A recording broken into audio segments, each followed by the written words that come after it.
예수님께서는 이제 예루살렘을 향해서 가고 계시죠. 그리고 이제 도착을 하시면 곧 사람들에게 재판을 받고 또 십자가에 못 박혀 죽으시게 될 겁니다.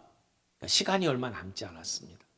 그래서 예수님은 이 시간에 제자들을 훈련하는 데 지금 집중하고 계십니다. 그래서 지난주 말씀에는 예수님께서 그 제자들에게 너희는 혼인집에 갔다가 주인이 이제 돌아올 때에 언제 돌아올지 모르니까 허리띠를 띠고 등불을 켜고 그리고 주인을 맞이하는 것처럼 그렇게 깨어 있으라고 말씀을 하셨죠. 또 청지기처럼 우리가 맡겨진 일들을 잘 감당을 해야 된다고 말씀을 하셨어요. 그래서 주인이 돌아오게 되면 우리의 소위를 살펴보면서 심판하실 것이다 라고 하는 말씀을 주었습니다. 그래서 칭찬도 하시고 또 벌도 내리시는 그러한 주님의 모습을 보여주시면서 우리가 깨어 있어야 될 것을 말씀을 하셨죠. 이제 오늘 말씀으로 넘어오면서 예수님께서 주시는 그 가르침의 분위기가 좀 바뀝니다. 예수님께서 그 제자들을 가르치실 때의 모습을 보게 되면 늘 하던 대로 뻔한 방법으로 가르치지 않으셨어요. 보면 충격적인 방법, 새롭게 놀라게 만드는 그러한 방법들을 종종 사용을 하시는데 오늘 본문도 이제 제자들이 가지고 있었던 어떤 상식과 추측을 뒤집어 엎는 역설의 방법으로 가르치시는 것을 보게 됩니다. 톰 라이트가 쓴 주석을 보니까 이런 예화를 이야기를 하더라고요. 위대한 작곡가 베토벤 이야기입니다. 이 베토벤이 이제 가끔 이런 짓을 했다고 그래요. 이제 피아노 연주를 하는데 아주 부드럽고 감미로운 느린 곡으로 피아노를 연주를 하는 거예요. 그러면 사람들이 세상은 참 아름다운 곳이구나 그렇게 생각을 하면서 달콤하게 그런 연주에 빠져 있도록 만들고, 그래서 마지막 소절을 다 치고 난 다음에 사람들이 굉장히 그 분위기에 젖어 있을 그때에 갑자기 피아노 건반을 꽝 쳐가지고 모든 사람을 깜짝 놀라게 만드는 그러한 일들을 벌였다고 합니다. 어떻게 보면 이 피아노 곡을 통해서 세상은 정말 아름다운 곳이다, 이런 그 내용들을 전달하려고 했던 부분과 함께 베토벤의 삶이 굉장히 고통스러운 삶을 살았잖아요. 그래서 그런 고통이나 비극 가운데에서도 기쁨이 있다는 것을 좀 이렇게 알려주고 싶은 방법으로 이렇게 돌출 행동을 하지 않았나 하는 생각을 해봅니다. 그런데 예수님께서 오늘 이 제자들에게 가르치는 방법이 마치 베토벤이 했던 것 같은 그러한 느낌이 들도록 만드는 그러한 충격 요법을 사용하지 않았나 하는 생각을 하게 됩니다. 여기 예수님께서 이제 제자들에게 내가 이 땅에 온 이유가 뭐냐 이걸 가르쳐 주면서 나는 이 땅에 불을 던지러 왔다라고 말씀을 해요. 너희들이 나를 평화의 왕이라고 생각하는데 아니다, 나는 분쟁의 왕으로 왔다, 이렇게 얘기를 하시는 거예요. 그러면서 예수님께서 나는 받을 세례가 있다, 그 받을 세례가 나에게 이루어지기까지 나는 정말 답답하구나 라고 하는 예수님의 심정을 이야기를 합니다. 이런 그 예수님의 이야기는 어떻게 보면 제자들이 이해하기가 쉽지 않았을 것 같아요. 또 그 말씀을 들었을 때 이게 무슨 뜻일까 아마 알쏭달쏭했을 거라고 생각을 합니다. 그래서 오늘 이 좀 어려운 말씀이긴 한데 이 말씀을 좀 저희들이 좀 살펴보면서 예수님의 그 말씀하신 의도가 무엇이고 뜻이 무엇인지를 함께 살펴보면서 은혜를 나누기를 원합니다. 첫 번째는 예수님이 말씀하신 불이 도대체 뭐냐? 예수님은 왜 그렇게 그 불이 붙기를 열망하셨느냐라고 하는 부분을 함께 살펴보겠습니다. 예수님께서 내가 이렇게 왔노라 라고 하는 것은 예수님이 이 땅에 오신 자기의 사명을 드러내는 말씀이잖아요. 근데 오늘 말씀을 보니까 예수님이 이 땅에 불을 던지러 왔다고 이야기를 합니다. 그래서 이 불이 뭔지를 좀 생각을 해봐야 돼요. 특별히 누가가 이 누가복음 안에 여러 가지 형태의 또는 여러 가지 상징으로 이 불을 사용을 하고 있습니다. 가장 이 말씀하고 가깝게 연결되어 있는 그 불의 이미지는 누가복음 3장에 나오는 말씀이에요. 요한이 사람들에게 예수님을 소개하면서 이렇게 이야기를 해요. 나는 너희들에게 물로 세례를 주는데 나보다 더 능력 많으신 이가 오신다. 근데 나는 그분의 신들매 감당하기도 합당치 않다. 그분은 성령과 불로 세례를 베풀어 주실 것이다. 손에 키를 들고 자기 타작마당을 정하게 하셔서 알곡은 곳간에 들이고 쭉정이는 꺼지지 않는 불에 태우시는 분이다. 이렇게 이야기를 했어요. 그러니까 예수님이 이 땅에 오신 이유를 세례 요한이 소개할 때는 뭐라고 소개를 했냐면 성령과 불로 세례를 주시는 분, 이렇게 소개를 했어요. 근데 예수님은 여기 본문에서 나는 불을 땅에 던지러 왔다라고 이야기를 하죠. 그래서 이 불의 이미지가 아주 제일 가깝게 이해할 수 있도록 연결되어 있는 말씀이라고 생각을 합니다. 그러니까 이 말씀을 가지고 정리를 하면 예수님이 이 땅에 오신 이유가 뭐예요? 성령과 불로 세례를 주기 위해서 오신 분이에요. 그걸 예수님은 나는 불을 붙이러 왔다, 이렇게 이야기를 하는 것이죠. 근데 이 불의 이미지를 가만히 생각해 보면 불로 세례를 준다라고 하면서 그 다음에 뭐라고 그랬어요? 쭉정이는 불로 태운다라고 이야기를 하고 있잖아요. 그래서 이 불의 이미지 속에는 태워서 없애버리는, 그러니까 심판의 의미가 담겨 있는 것을 보게 됩니다. 구약 성경에 보면 이제 불의 이미지를 사용한 이제 예언서들이 많이 있는데 그 가운데 보게 되면 예레미야가 이런 말씀을 하죠. 여호와의 말씀이니라 내 말이 불같지 아니하냐, 바위를 쳐서 부서뜨리는 방망이 같지 않느냐. 그래서 하나님의 말씀을 불과 방망이로 비유를 하는데 이게 쳐서 이렇게 심판하는 상징으로 이렇게 사용을 합니다. 또 지옥을 이야기할 때도 불로 이야기하죠. 꺼지지 아니하는 지옥 불로 묘사를 하기도 합니다. 그러니까 불의 이미지가 심판의 이미지로 사용이 된 거죠. 선과 악을 분리하고 믿는 자와 믿지 않는 자를 분리하고, 그래서 믿지 않는 자들을 심판하시는 그러한 의미가 이 불 속에 담겨져 있는 것을 보게 되죠. 그런가 하면 또 다른 의미에서 그 불이 사용된 것을 보게 되면 지금 누가복음에서 이제 연결되어 있는 성경이 사도행전이잖아요. 같은 누가가 쓴 거예요. 그러니까 누가복음하고 사도행전을 이렇게 묶어서 읽으면 전체적인 맥락이 이어지는 것을 보게 되는데, 근데 사도행전 2장에는 예수님께서 이 땅에 오셔서 불을 붙이러 오셨다고 했는데 어떤 면에서는 그 사역의 결과로 나타나는 현상을 보여줍니다. 그게 오순절 성령 강림이죠. 근데 사도행전 2장에 보면 성령님 어떻게 임하신다고 했냐면 불의 혀같이 임하신다라고 이야기를 하는 거예요. 그것을 보면 하나님이 우리 가운데 임재하시는 모습으로 불이 사용돼요. 근데 여기서뿐만이 아니라 엘리야가 하나님 앞에 이제 제사를 드리면서 기도를 하죠. 하늘에서 불이 내려와서 이 제단을 태워달라고 기도를 합니다. 그래서 하나님, 내가 믿는 하나님이 진짜 하나님인 것을 증명해달라고 이야기할 때 하늘에서 불이 내려옵니다.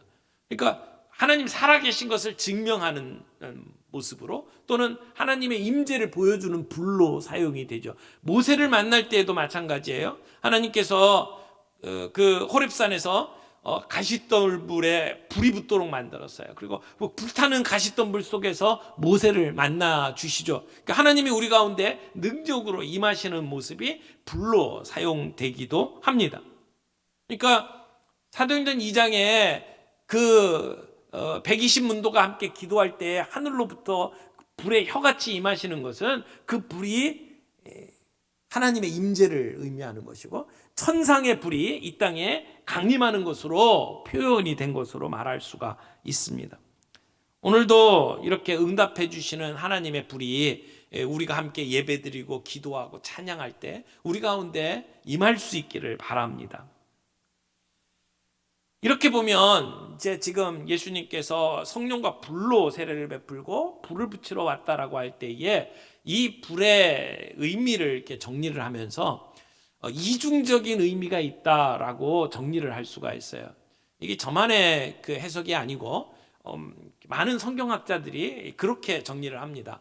박윤선 목사님의 주석을 보게 되면 이 불이 복음과 성령으로 죄를 처분하시는 그분의 거룩하신 역사다, 이렇게 정리를 하고 있죠. 그러니까 불은 소멸케 하기도 하고 정결케 하는 역사가 있다는 거예요. 그래서 불의 이중적인 그 의미로 이렇게 얘기를 할 수 있어요. 불은 심판의 상징이다. 불로 태워서 없애버리는 심판의 의미가 있고, 동시에 불은 태워서 깨끗하게 만드시는 정결의 의미가 있다, 이렇게 말할 수가 있습니다.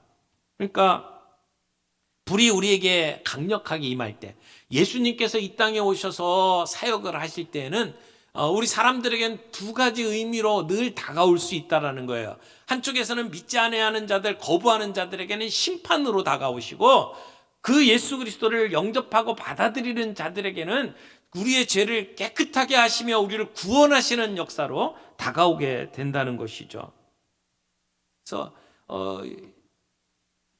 우리 복음 또는 예수 그리스도의 임하심이 늘 두 가지 의미로 다가오는 것을 우리가 정리할 수 있습니다. 또 하나, 이제 이 본문에서 중요하게 다루고 있는 것이 세례에 관한 이야기죠. 예수님께서 내가 받을 세례가 있다라고 이야기하고 내가 그것을 받을 때까지 답답하다라고 하는 말씀을 하시죠. 그래서 두 번째 생각을 할 것은, 주님이 받으실 세례가 도대체 무엇이길래 예수님은 이렇게 답답해 하시는가라고 하는 문제를 좀 살펴봐야 합니다.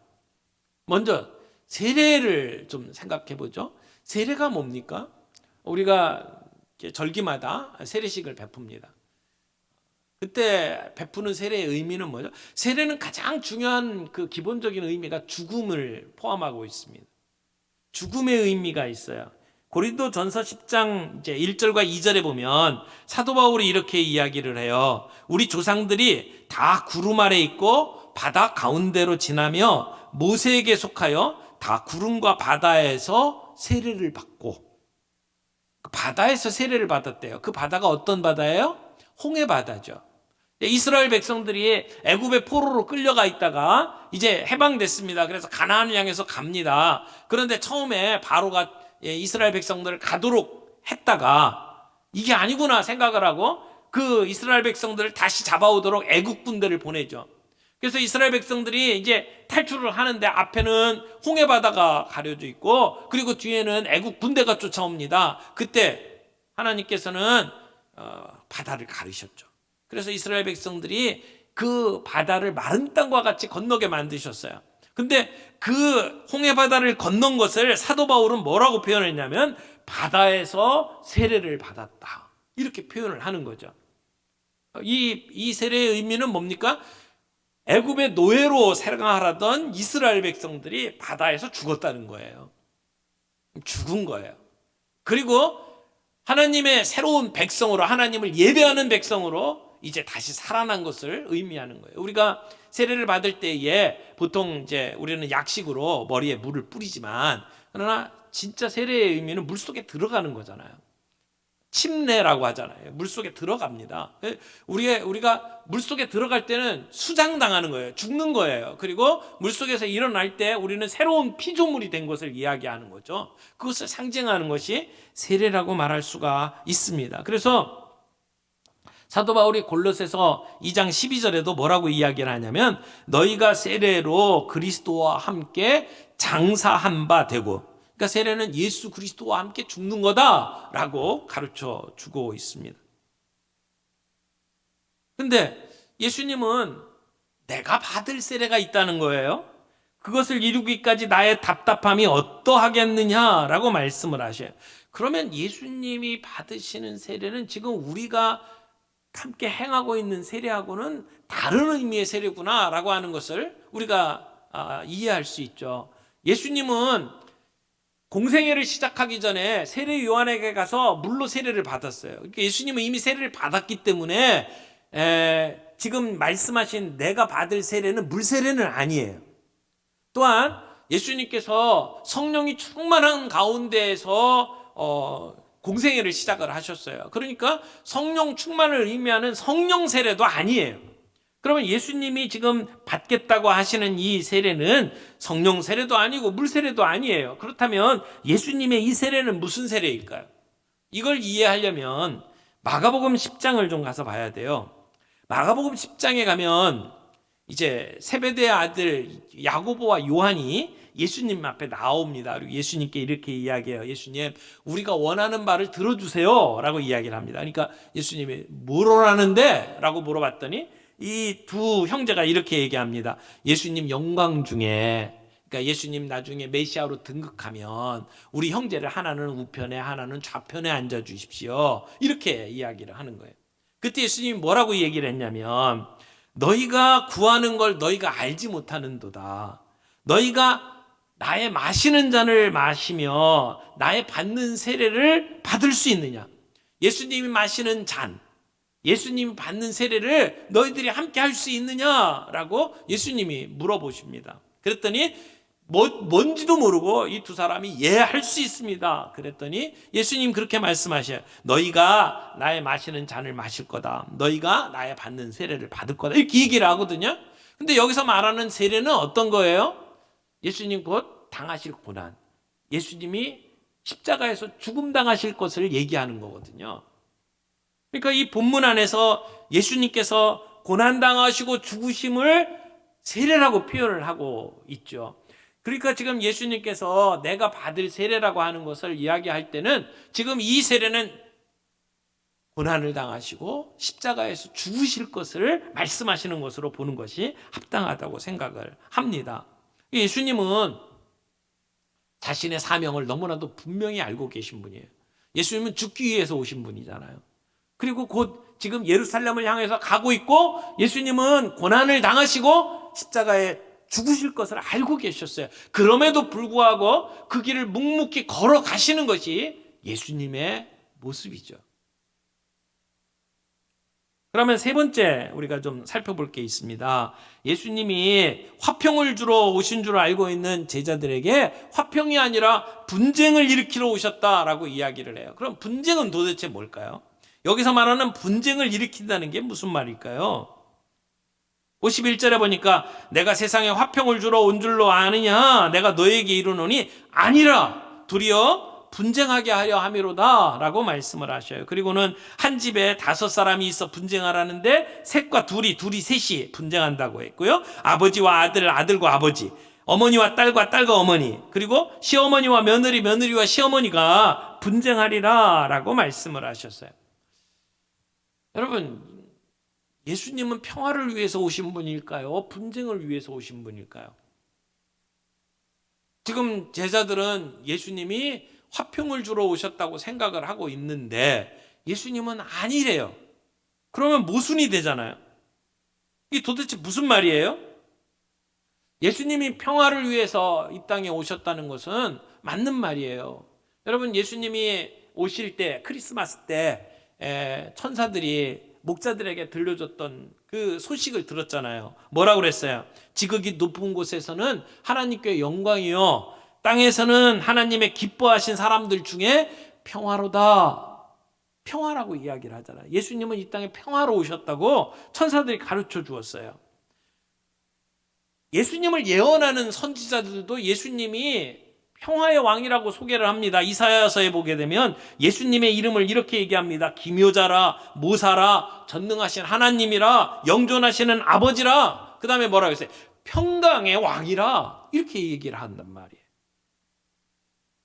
스가랴에서도 이렇게 이야기합니다. 에브라임의 병거와 예루살렘의 말을 끊겠고 전쟁하는 활도 끊으리니 그가 이방 사람에게 화평을 전할 것이요. 예수님은 화평을 전하기 위해서 이 땅에 오셨다라고 이야기를 합니다. 뿐만 아니라 사도 바울도 예수님을 소개할 때 이렇게 소개했어요. 그는 우리의 화평이신지라 둘로 하나를 만드사 원수가 된 것 곧 중간에 막힌 담을 자기 육체로 허시고, 하나님과 우리 사이에 막힌 담이 있어요. 그걸 자기의 육체로 예수님 십자가에 못 박혀 죽으심으로 그 담을 허셨다. 그래서 둘을 하나로 만들었다. 그래서 예수님은 화평이시다. 이렇게 말씀을 하고 있단 말이에요. 그러면 예수님 화평이 맞는데, 예수님 평화가 맞는데 예수님은 아니라 나는 분쟁을 일으키러 왔다. 이렇게 얘기를 하는 게 도대체 무슨 말씀일까요?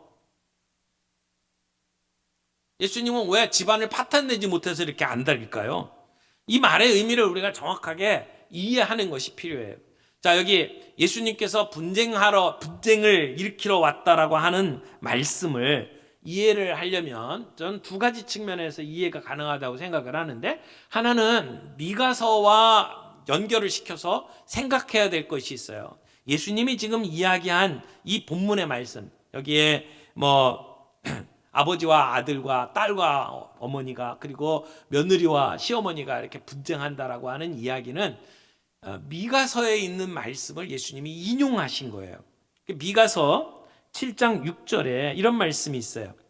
아들이 아버지를 멸시하며 딸이 어머니를 대적하며 며느리가 시어머니를 대적하리니 사람의 원수가 곧 자기 집안 사람이리로다.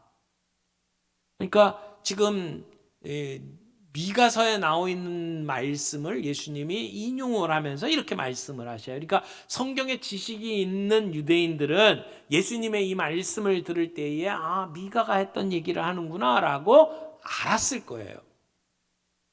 그러면 미가서의 그 말씀의 뜻이 무엇인지를 우리가 좀 살펴봐야 되겠죠. 근데 미가서는 이런 말씀이에요. 미가서는 이스라엘 백성들의 현재 모습을 설명하고, 그래서 하나님이 너희들을 심판하실 것이다. 그런데 심판으로 끝나지 않고 너희들을 다시 회복시키실 것이다. 이런 메시지거든요. 이런 메시지를 세 번에 반복해서, 똑같은 얘기를 세 번에 반복해서 하고 있는 게 미가서예요. 그러니까 음악에 보면 똑같은 어떤 리듬을, 그 곡조를 다른 방법으로 이렇게 바꿔서 연주를 하잖아요. 그걸 변주라고 하던데, 지금 미가가 그런 얘기를 하는 거예요. 지금 우리의 현재 상태를 가지고 하나님이 심판하시고 회복시킨다라는 것을 세 번에 걸쳐서 변주하고 있는 내용이에요. 근데 오늘 이 읽었던 이 미가서 7장 6절 말씀은 바로 세 번째 메시지 가운데 심판에 관한 이야기를 하면서 주신 말씀이에요. 그러니까 이 말씀을 하면서 미가서에 뭐라고 표현하냐면 형벌의 날이라는 표현을 쓰고 있습니다. 형벌의 날. 그날에 이런 일이 벌어진다는 거예요.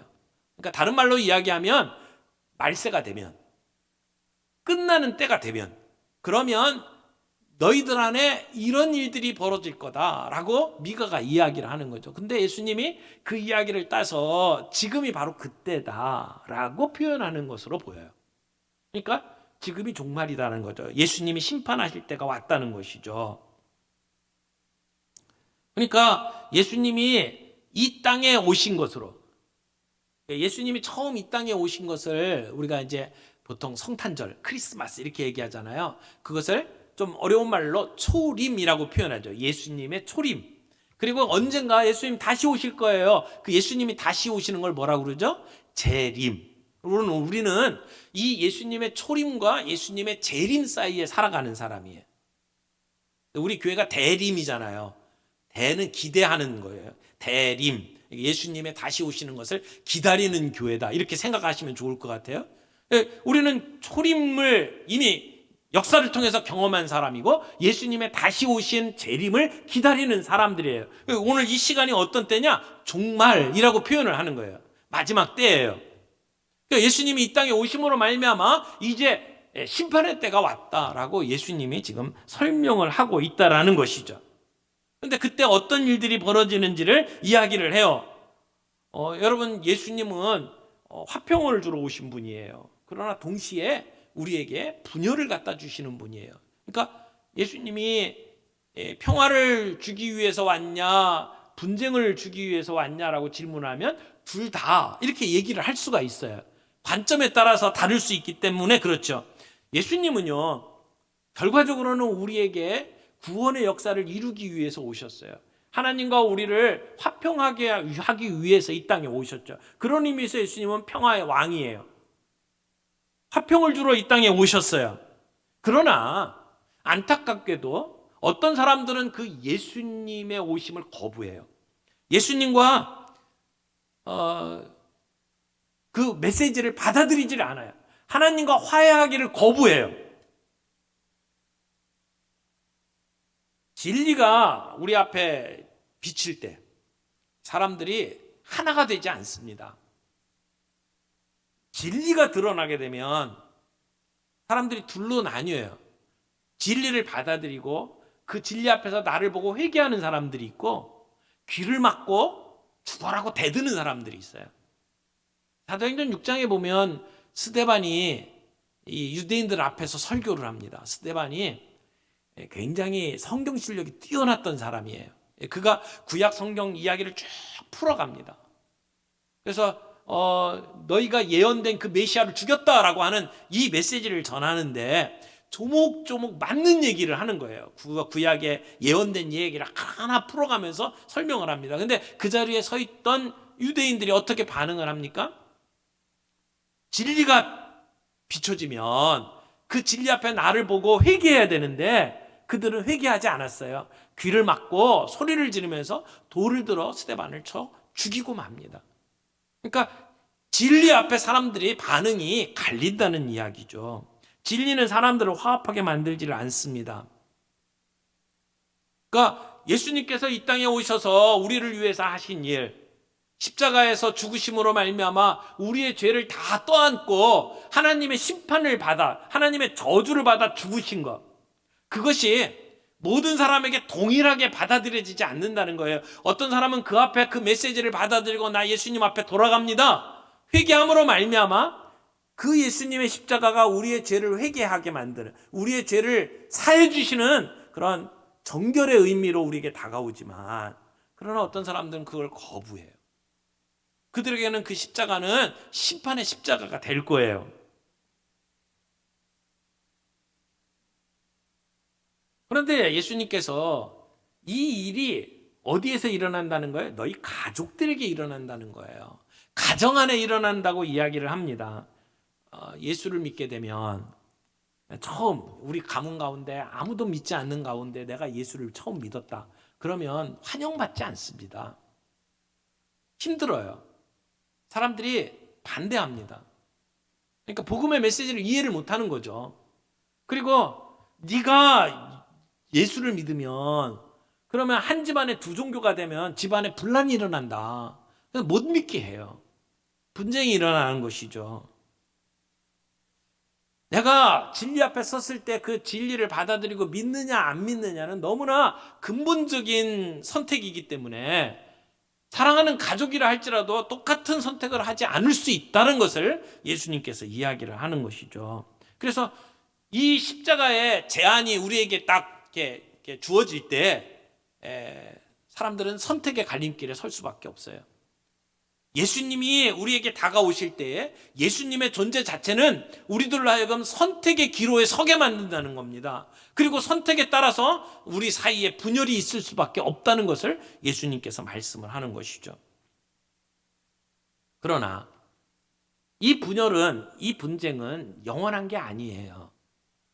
과정일 수 있습니다. 예수님은 우리에게 평화를 주러 이 땅에 오셨죠. 우리 가정도 하나님께서 우리 가운데 하나가 되게 만드시는 은혜가 있다고 믿습니다. 처음에는 나 혼자 믿었더라도 우리 가족들이 주님 앞에 돌아오는 일들을 우리가 봅니다. 10년, 20년 그렇게 예수 믿는 거 핍박하고 교회 안 나오셨던 남편이 우리 교회 나오잖아요. 함께 예배 드리고 있잖아요. 그러니까 분쟁이 과정이라는 거예요. 그게 끝이 아닐 수 있다는 것을 우리가 기억해야 합니다. 진리가 사람들을 분열시키지만 그러나 우리가 진심을 다해서 그들에게 다가갈 때에 그 복음의 능력이 그들을 변화시키는 역사를 보게 되고 결국은 우리 가정이 믿음 안에서 하나 되는 역사를 볼 수 있다는 것이죠. 물론 집안에서 분쟁이 일어나는 것이 단지 믿음만의 문제는 아닐 수 있습니다. 우리가 그리스도인답게 살지 못하기 때문에 나타나는 일들일 수도 있어요. 그때는 우리가 우리의 잘못을 바꿔야죠. 우리가 정말 그리스도인사운 삶을 살게 되면 우리의 모습을 통해서 주님 앞에 돌아오는 일들을 보게 될 거예요. 그러나 내가 예수를 믿는다고 하면서도 내 삶이 그들의 눈에 믿는 사람답지 못할 때, 그들은 부모 때문에 신앙을 떠나기도 하고 부모 때문에 교회 다니는 걸 힘들어할 수도 있어요. 우리가 우리의 믿음의 색깔을 분명히 드러나고 진정한 그리스도인의 삶을 보여줄 때에 그 메시지는 그들의 마음속에 뿌리를 내리게 될 것이고 그리고 싹이 될 것이라고 믿습니다. 과정은 분열이 있지만 그러나 결과는 평화될 수 있습니다. 그래서 사탄이 우리 가족 가운데 이런 분쟁들을 일으켜요. 왜냐하면 사탄은 우리의 약점을 너무나도 잘 알잖아요. 그래서 가까운 사이에 그런 분쟁을 일으키고 이간질을 시켜서 어려운 일들을 만들어냅니다. 그래도 우리는 낭망하지 말아야 합니다. 절망하지 말아야 합니다. 그래서 주님이 이 말씀 뒤에 우리에게 시대를 분별하라고 말씀을 하시죠. 54절 말씀 봅니다. 또 무리에게 이르시되 너희가 구름이 서쪽에서 이는 것을 보면 곧 말하기를 소나기가 오리라 하나니 과연 그러하고 남풍이 부는 것을 보면 말하기를 심히 더우리라 하나니 과연 그러하니라.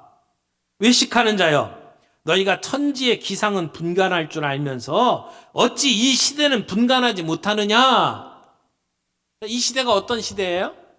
예수님의 오심으로 말미암아 이제 심판의 때가 가까이 왔다는 시대예요. 여러분, 사람들은 바람이 부는 것, 구름이 끼는 것을 보면서 기상을 예측할 수 있습니다.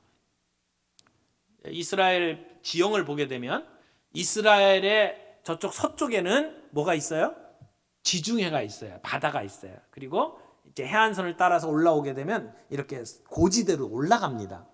그래서 저 지중해에서 구름이 이렇게 떠가지고 그래서 육지로 들어오게 되면 소나기가 오겠구나. 사람들은 예측을 해요. 그리고 맞아요. 근데 남쪽에서 남풍이 불어오면 날씨가 무지무지하게 더울 거다. 사람들이 예측을 해요. 왜냐하면 저 남쪽에는 사해바다가 있고 거기에 네게브 사막이 있어요. 그러니까 사막에서 막 달궈진 기운이 이 남쪽에서 이렇게 북쪽으로 올라오면은 굉장히 더워집니다. 그러니까 남풍이 불면 곧 날씨가 더워질 거다. 숨이 턱턱 막힐 거다라고 예측을 하죠. 그리고 그건 맞아요. 자, 사람들이 주변을 보면서 바람 부는 거, 구름 끼는 것을 보면서 예측을 하는 것은 잘하면서 너희는 왜 이 시대를 분간하지 못하느냐라고 하는 예수님의 책망이죠. 엄중한 책망입니다. 예수님이 이 땅에 오심으로 말미암아 이 두 가지가 다 가능해졌어요. 예수님을 영접하고 예수님의 메시지를 받아들임으로 말미암아 우리가 죄사함 받고 구원받는 길이 열렸고 그것을 거부하면 멸망의 길로 갈 수밖에 없습니다. 우리에게는 선택의 길이 있다는 것이죠. 그리고 결국은 우리에게 심판이 다가온다는 것을 예수님이 이야기를 하고 있는 거예요. 너희는 지금 그 시대에 살고 있다는 겁니다. 우리에게 아직 정결케 할 수 있는 기회가 주어졌을 때에 우리가 죄사함의 기회가 우리에게 주어졌을 때에 그 기회를 놓치지 말아라, 붙잡아라 라고 하는 예수님의 명령이죠. 우리는 이 시대를 분간할 줄 알아야 된다는 겁니다. 사랑하는 성도 여러분, 예수님은 이 땅에 불을 던지러 왔어요. 예수님은 이 땅에